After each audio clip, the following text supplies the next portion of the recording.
I have a very small house that was gifted to me by my grandmother when she passed away. My brother and parents got money instead. Technically, at the time, they came out ahead. This was 2009 when the market bottomed out. The details of the inheritance were hashed out ahead of time. There were no surprises. This also wasn't a family home. My grandma got it when she retired, so it's not heirloom or anything. I got the house because I was her primary caretaker. I had chosen the school I went to specifically to do this, as well as stayed after I graduated. My brother was married at the time. His now ex-wife Sarah was much older and a well-established professional. Bro was basically kept. She put him through grad school, paid off his undergrad loans, demanded basically nothing of him. He wasn't a total louse. He put a lot of work into their her house and kept up with the housework. But he had no ambitions, never learned to stand up on his own 2 feet, and never got a real job. But whatever. He was a house spouse, which is fine. Sarah is a wonderful woman, and if that's how it shook out, good for them. Well, he woke up one morning and decided he wants kids. Sarah had no interest. This was clear when they met, and since she was in her 50s, the window for trying to change her mind was way closed. He didn't prepare for this at all. He openly admits this. Caught us all off guard. So he's now living with my folks and not really making much of it. It's been a year. He's wearing thin on my folks. Before their divorce, for years, I talked to them about selling them the house. I moved far away and didn't get out there much, but I was attached. Selling it to them would have meant I would still get to use it, so I agreed to do so with a caveat. I had a friend living there until she graduated. That happened, so I sold the house to Sarah, who I'm still close to. Bro and parents are now making me out to be a grade A a-hole. They say I should have let him live there after my friend left. They implied that it's only fair because I got more than him when my grandmother passed. I pointed out that no, technically it was less, I just held on to it. Also, I was the primary caretaker. They all helped, I don't want to imply otherwise, but nowhere near as much. They then said I should have at least offered it to him first, but that's laughable. It's worth a lot, and since he can't afford to move out, how is that going to work? They're icing me out. Last time we talked, they said the right thing to do would be to give him half of the proceeds from the sale. I told them over my dead body. He had everything handed to him. He has no debt. Selling this house meant I could finally pay off my student debt, mortgage, and leave enough for me to be stable enough to try and start my own business, something I've wanted to do for ages. Doing that would have meant staying in my crappy job so he could just keep not working and leech off my folks. Am I the a-hole? Not the a-hole. They want you to give him half of the money because they want him to move out of their house. Their problem, not yours. Not the a-hole. Your brother needs to stand on his own 2 feet. What did he do with the money your grandma gave him? If he spent it all, it's not your responsibility to bail him out. Pay off your student loans, pay off your mortgage, invest the rest, and enjoy the peace you get being debt-free. Don't give him anything. It sounds like he already has been given quite a lot by his sugar mama. Not the a-hole. Your grandmother left the house to you. You can do whatever you want with it. Giving some of the proceeds to your brother doesn't make sense. It sounds to me like your parents are looking for some support for your brother, and the only person who can provide that support is you. The underlying issue is that your brother will burn through money, and then you'll be asked to give him more. It's your house and your money. The right thing to do is whatever you want to do. Good luck. I, 29 female, have been raising my sister, 18 female, since she was born, if you ask me. She was born shortly after my 11th birthday, and since my mom had been woefully unprepared and incapable of caring for even one child, I ended up taking on a lot of the responsibility for her. My mother has always been irresponsible and selfish at best, and downright neglectful at worst. When I was 17 and had been working for 2 years, I decided to move out with a friend from school, and I asked my sister to come with me. I believed leaving her would have been cruel and dangerous, and I urged her to come. She did, and our mother never tried to get us to move back, though she did attempt contact several times as if nothing had happened. I did not let her reach my sister. Over the last year, my sister has started longing for a relationship with our mother, despite my best efforts over the years to give her any emotional and familial support she needed. They got in contact over social media, and my mother has convinced her of a narrative that I stole my sister away and she had always been wanted. My sister accused me of trying to hide her from her own mother and ruin the family. And since I did urge a young child to leave her mother and prevented further contact for years, I felt guilty. though I'm still furious over the conditions we once had to live in because of this woman. I didn't stop them from meeting, and I've been paying for them to go on dates of a sort, with meals and movies, or even a day at a small amusement park once. Now, she has graduated high school and is going into junior college, and for her graduation gift, she wanted a trip to a national park in our state. I thought it was going to be us, or some of her friends, and I agreed and asked who all was going, so I knew how much it would cost. She wants it to just be her and our mother, and she wants me to pay for it. I was astonished, and honestly hurt, that she didn't want to share such a milestone in her life and education with me, the person who has raised and loved her all her life. And I couldn't stomach the idea of paying for our mother to go in my place, when she has done nothing to support this child she made.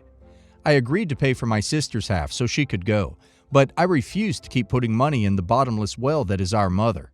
She agreed this was fair at first, but after talking to our mother about it, she was convinced I am trying to separate them further, and I am plotting to sabotage them since she can't afford to pay her own half. I just don't want to keep paying for the luxuries of a woman who couldn't even pay for all of my necessities as a child. Am I the a-hole for refusing to pay for both my sister and mother? Not the a-hole.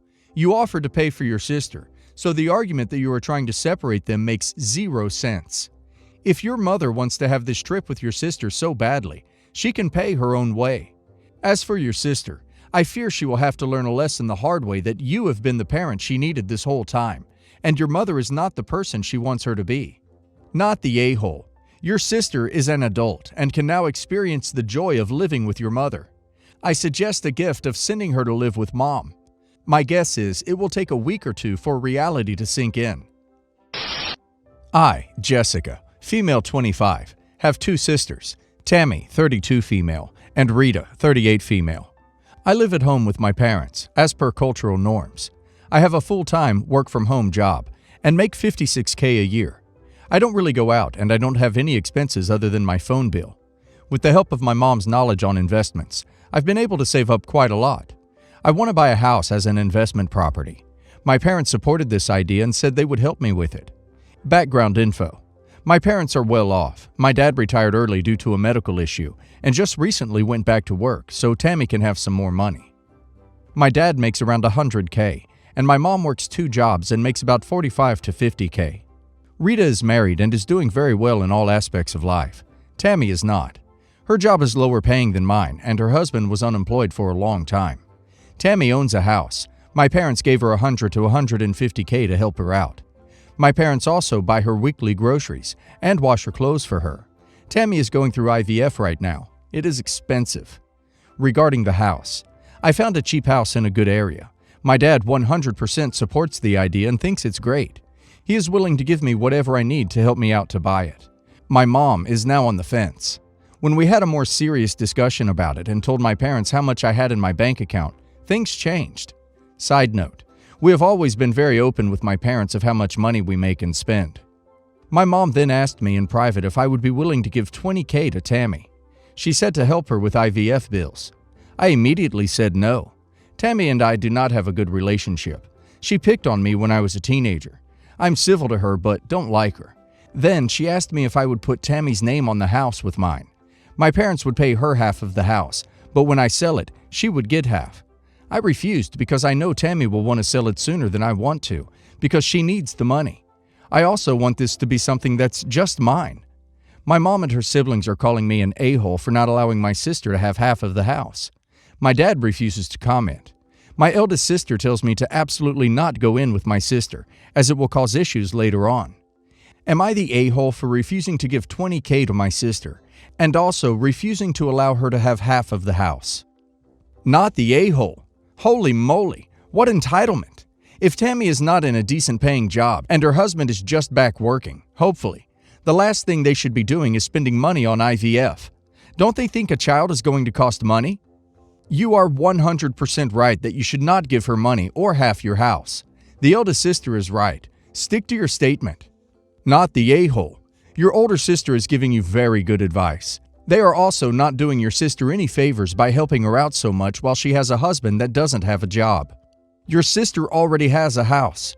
Why does your mom want to own half of a house for you to be living in?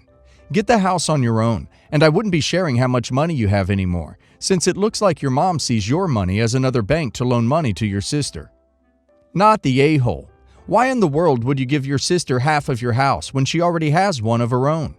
If your parents are willing to pay for her half of the house, why don't they just give her that money and leave you out of it? None of this makes sense.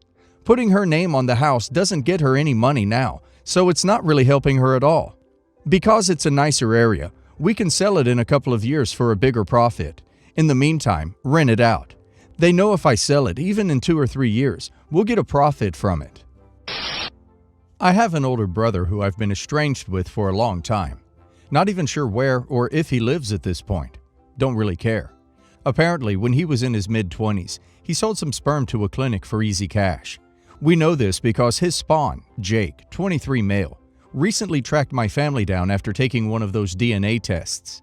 He was unable to contact my brother, no shock there, but found me on LinkedIn, reached out, and we met for lunch. Based on his message, originally I thought my brother knocked someone up and abandoned her, but at lunch I found out he was conceived using donor sperm of my brother's.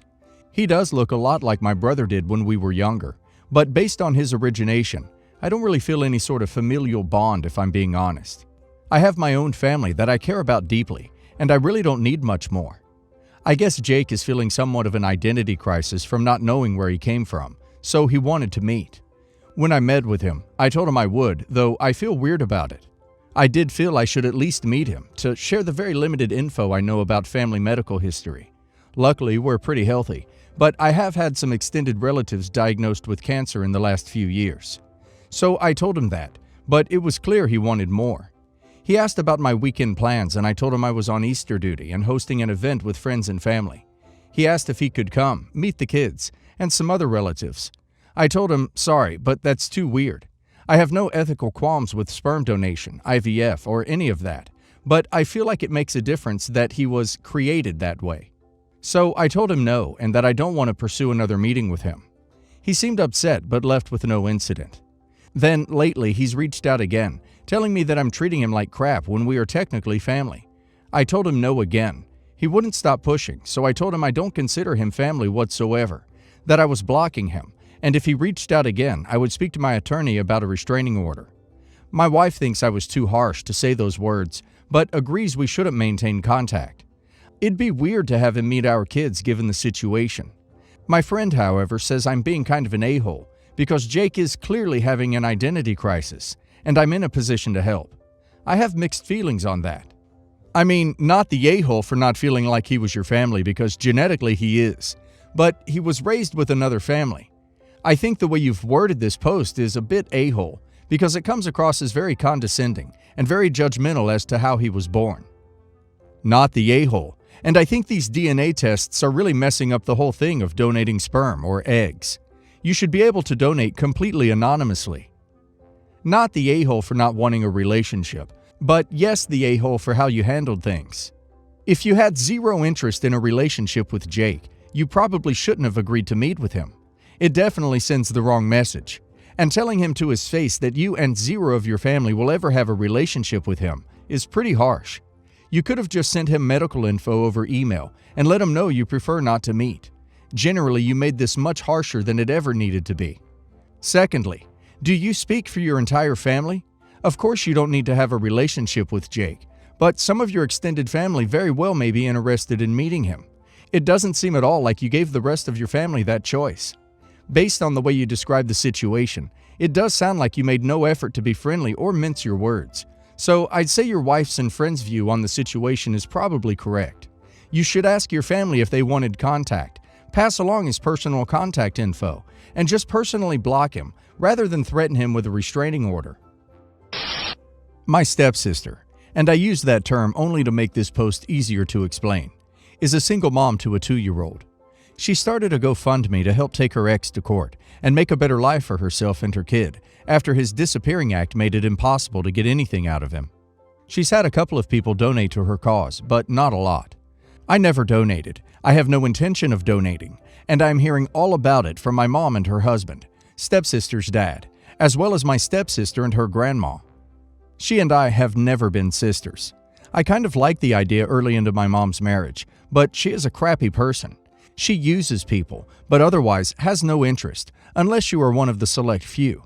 But then she'll screw over someone you care about, like her old best friend who was with a nice guy, but my stepsister treated him badly, so she lost her best friend. A couple of times she pretended to be interested, and then she dumped me and made fun of me thinking we were anything. She generally ignored me after that, and I was fine with that. Ever since she's been down on her luck and has been struggling to support her kid, she's been thinking we could be sisters. But her and her kid are not my problem.